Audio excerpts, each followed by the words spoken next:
Friends দেখো আজকের ব্লগটা আমি সকাল থেকে শুরু করতে পারিনি, এখন বাজে 12টা। আর আমি আজকে 12টা থেকে আমার ব্লগটা শুরু করেছি। তো দেখো এখানে মায়ের রান্নাবান্না সব কমপ্লিট হয়ে গেছে আজকে। আর এই যে ওখানে করেছে মা করলা আলু বেগুন টেগুন দিয়ে একটা চচ্চড়ি মতো করেছে।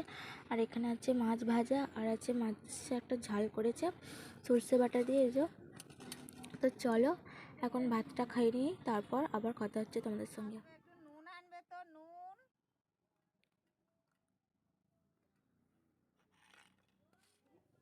তো ফ্রেন্ডস এদিকে আমরা খাওয়া দাওয়া করছিলাম, আর তখনই হনুমান এসে গেছে ছাদেতে।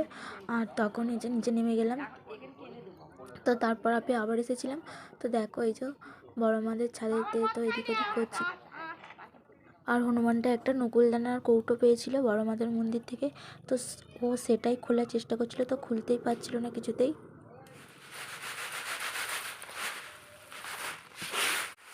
তো ফ্রেন্ডস দেখো হনুমানগুলো ওদিকে চলে গিয়েছে, আর মা আর আমি এখন কলের পাশে বসে পড়েছি, আর অনেকটাই বিকাল হয়ে গেছে।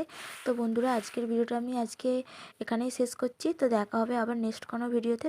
ততক্ষণ তোমরা সুস্থ থেকো ও ভালো থেকো।